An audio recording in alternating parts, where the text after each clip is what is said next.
بسم اللہ الرحمن الرحیم الحمد للہ والصلاة والسلام علی رسول اللہ وعلی آلہ واصحابہ اجمعین اما بعد۔ محترم ناظرین کرام، السلام علیکم ورحمۃ اللہ وبرکاتہ۔ اصحاب رسول اللہ صلی اللہ علیہ وسلم کے نام سے اس پروگرام میں ہم آپ کی خدمت میں حاضر ہیں، اور اس سے قبل سلسلہ گفتگو یہ چل رہا تھا کہ ہم نے خلیفہ اول حضرت ابو بکر صدیق رضی اللہ عنہ کے حوالے سے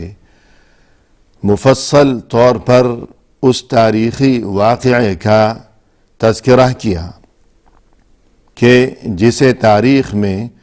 جمع قرآن کے نام سے یاد کیا جاتا ہے،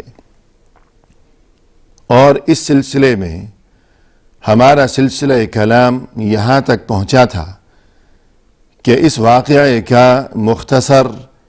تاریخی پس منظر یوں ہے کہ رسول اللہ صلی اللہ علیہ وسلم کے مبارک دور میں جب بھی قرآن کریم کی کوئی نئی آیت نازل ہوتی تو اسے لکھ لیا جاتا۔ اس دور میں لکھنے کے لیے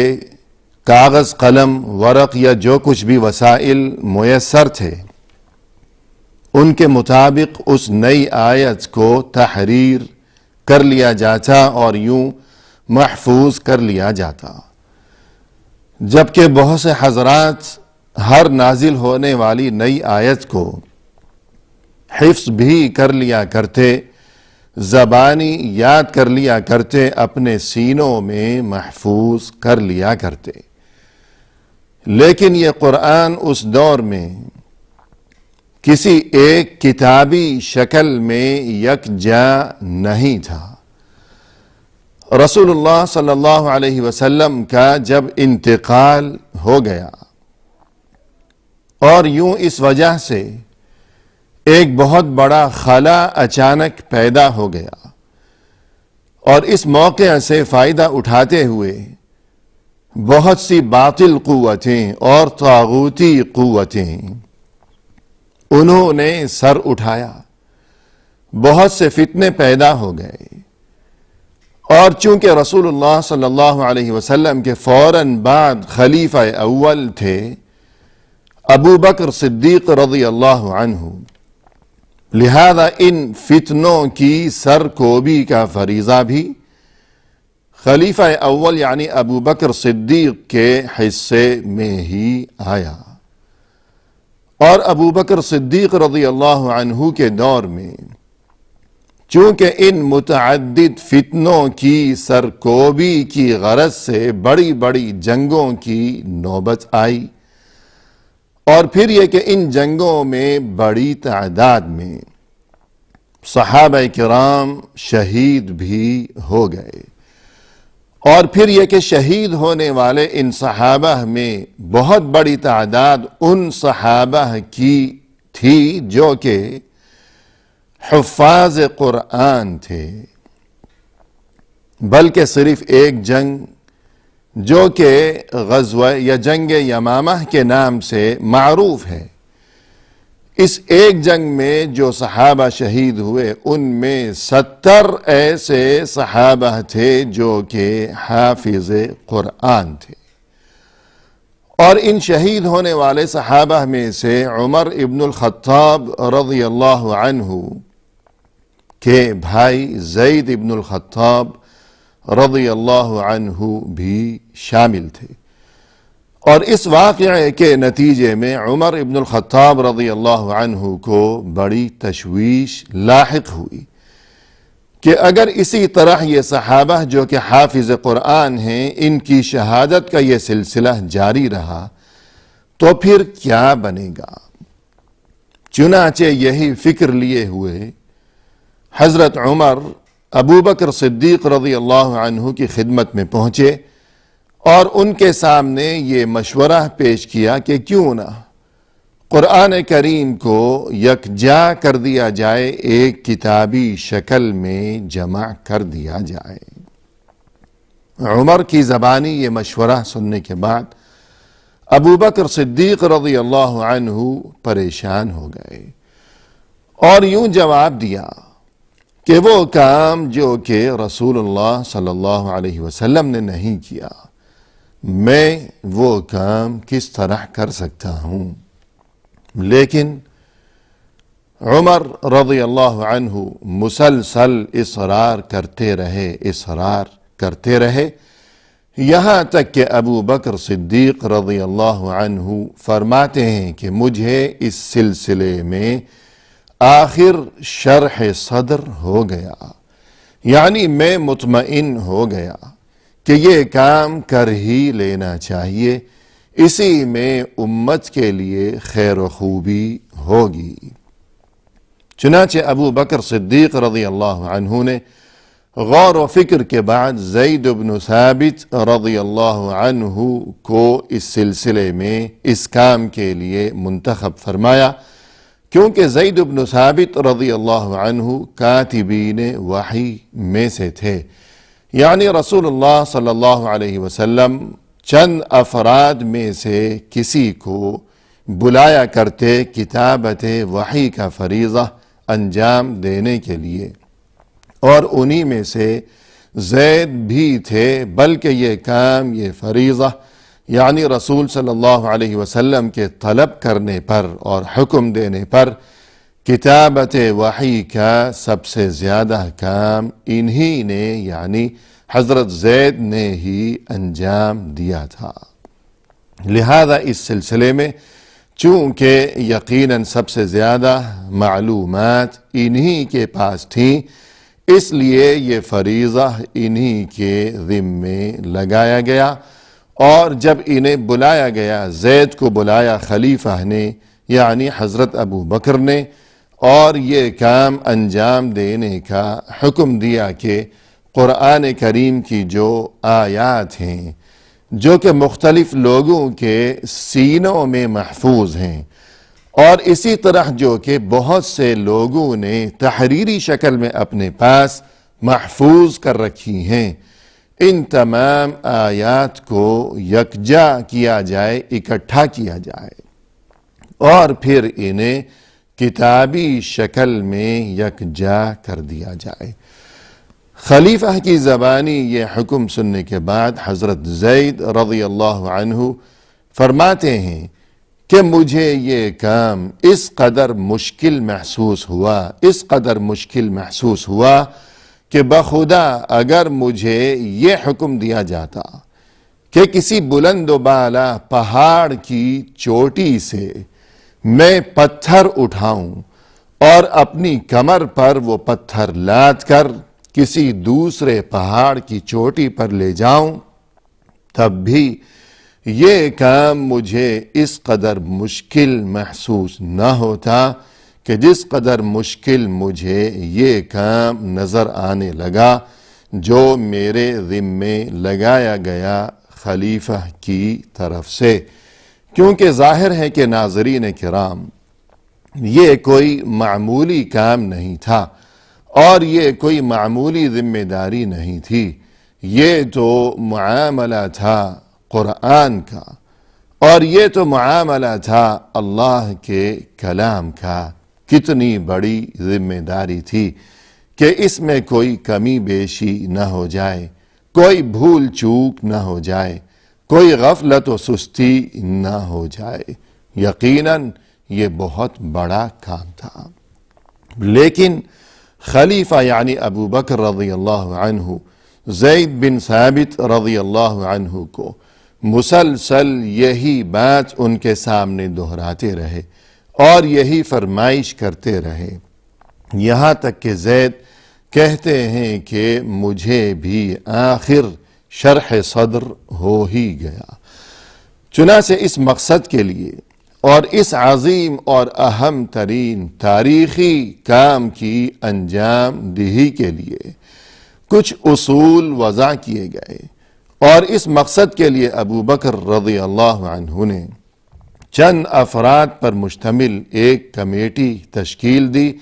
جس میں عمر رضی اللہ عنہ بھی شامل تھے،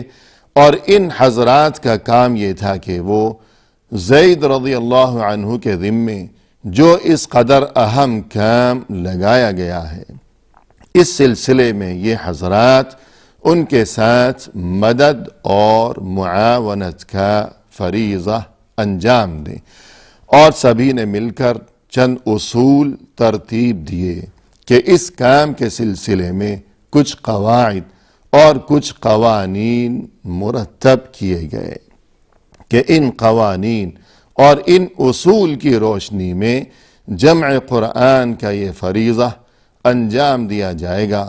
چنانچہ اعلان عام کر دیا گیا کہ ہر وہ شخص جسے قرآن کریم کی کوئی آیت زبانی یاد ہو،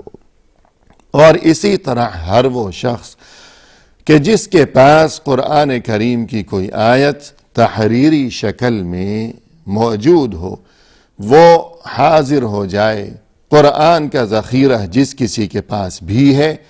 زبانی شکل میں یا تحریری شکل میں، وہ اس ذخیرے کو لے کر پیش ہو جائے۔ چنانچہ لوگوں نے وہاں پہنچنا شروع کیا، اور یہ کام عرصہ دراز تک جاری رہا، اور پھر بالآخر ان حضرات کی مخلصانہ کوششوں کے نتیجے میں، اور اس سے بھی پہلے یہ کہ اللہ عز و جل کی طرف سے توفیق کے نتیجے میں، یہ قرآن یکجا کر دیا گیا، جمع کر دیا گیا، محفوظ کر دیا گیا، اور آج تک اور ہمیشہ کے لیے، قیامت تک کے لیے، یہ قرآن کتابی شکل میں محفوظ کر دیا گیا۔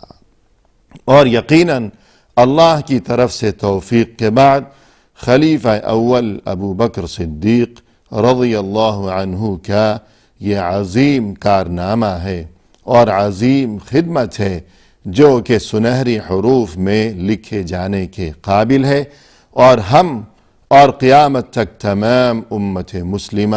ابو بکر صدیق رضی اللہ عنہ کہ اس احسان کے بوجھ تلے دبے ہوئے ہیں اور ان کے ممنون اور احسان مند ہیں۔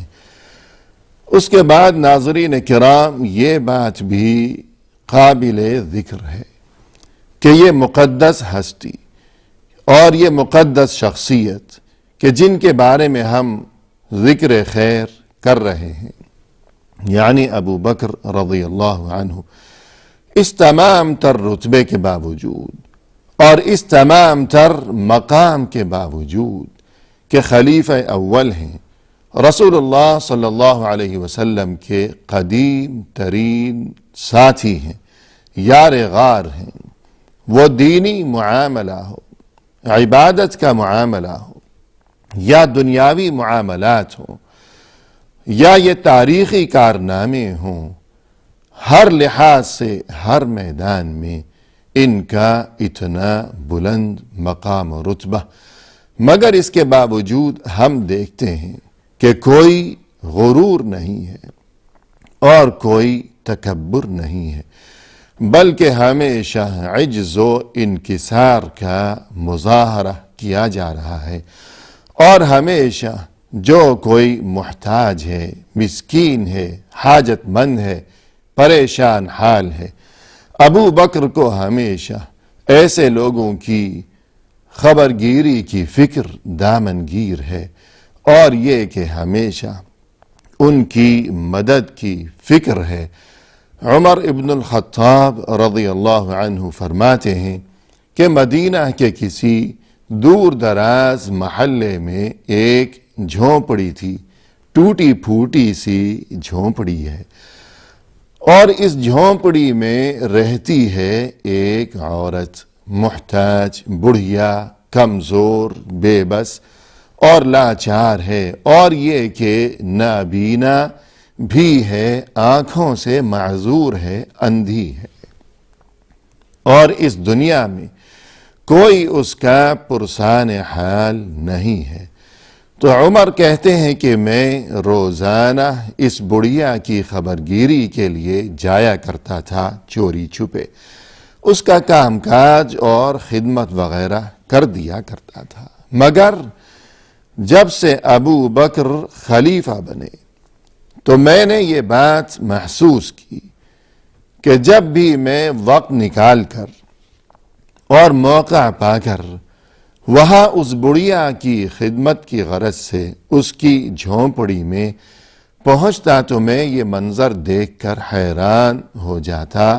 کہ تمام کام کاج تو پہلے سے کیا جا چکا ہے۔ یوں محسوس ہوتا کہ شاید کوئی آیا ہے، برتن بھی دھو دیے ہیں اور بڑے ہی سلیقے کے ساتھ ایک طرف رکھے ہوئے ہیں، اور جھاڑو وغیرہ بھی لگائی جا چکی ہے، صفائی وغیرہ بھی ہو چکی ہے، اور میں بہت حیران ہوتا کہ کون ہے وہ شخص جو آیا ہے اور یہ تمام کام کاج کر کے جا چکا ہے۔ پہلے تو کبھی ایسا نہیں ہوا، پہلے تو کوئی شخص مجھ سے پہلے یہ کام کاج کر کے جا چکا ہو، ایسا نہیں ہوا۔ اور جب بھی میں اس نابینا بڑھیا سے دریافت کرتا کہ یہ کون ہے جو مجھ سے پہلے آیا ہے اور یہ سب کچھ تمام یہ کام کاج سلیقے کے ساتھ انجام دے کر مجھ سے پہلے واپس بھی جا چکا ہے، تو جب بھی بڑھیا سے میں پوچھتا تو بڑھیا کہتی کہ کوئی آیا تھا، مگر مجھے کیا معلوم، نہ میں نے پوچھا نہ اس نے بتایا، اور میں تو ہوں نابینا، مجھے تو نظر نہیں آتا کہ وہ آنے والا شخص اور یہ تمام کام کاج کرنے والا شخص وہ کون ہے۔ آخر عمر کہتے ہیں کہ میں نے سوچا کہ میں چھپ کر دیکھوں، تو ایک روز میں چھپ کر بیٹھ گیا کہ یہ کون شخص ہے۔ چنانچہ میں نے دیکھا کہ خلیفہ وقت ابو بکر صدیق رضی اللہ عنہ وہاں تشریف لائے اور جھونپڑی کے اندر گئے، اور میں نے دیکھا چونکہ جھونپڑی کا کوئی دروازہ تو تھا نہیں تو نظر آ رہا تھا۔ عمر کہتے ہیں کہ میں نے چھپ کر یہ منظر دیکھا کہ خلیفہ اس بڑھیا کے کپڑے دھونے بیٹھ گئے، اس کے کپڑے دھوئے اور بڑے سلیقے کے ساتھ ایک طرف لٹکا دیے رسی پر۔ پھر ابو بکر نے اس بڑھیا کے برتن دھونے شروع کیے، اور بڑے ہی سلیقے کے ساتھ تمام برتن دھونے کے بعد ایک جانب سجا کر رکھ دیے۔ پھر ابو بکر نے جھاڑو لگائی، اور جھونپڑی میں ہر طرف صفائی کرنے کے بعد، جھاڑو لگانے کے بعد، وہ جھاڑو ایک جانب کونے میں رکھ دی، اور اس کے بعد سلام کر کے بڑھیا کو وہاں سے رخصت ہو گئے۔ یہ منظر اپنی آنکھوں سے دیکھا عمر رضی اللہ عنہ نے۔ یہ شان تھی ابو بکر صدیق رضی اللہ عنہ کی کہ تمام تر مقام و رتبے کے باوجود وہ دنیاوی رتبہ ہو کہ خلیفہ وقت ہیں، یا دینی رتبہ ہو کہ کس کے خلیفہ ہیں، اللہ کے رسول صلی اللہ علیہ وسلم کے خلیفہ ہیں۔ اللہ نے اتنا بڑا مقام و رتبہ عطا فرمایا ہے، مگر عجز و انکسار کا یہ عالم ہے۔ سبحان اللہ۔ ناظرین کرام، اس کے ساتھ ہی فی الحال ہم یہاں توقف کرتے ہیں اور آپ سے اجازت کے طلبگار ہیں۔ انشاءاللہ آئندہ ملاقات کے موقع پر اس سلسلہ گفتگو کو آگے بڑھایا جائے گا۔ وآخر دعوانا ان الحمد للہ رب العالمین۔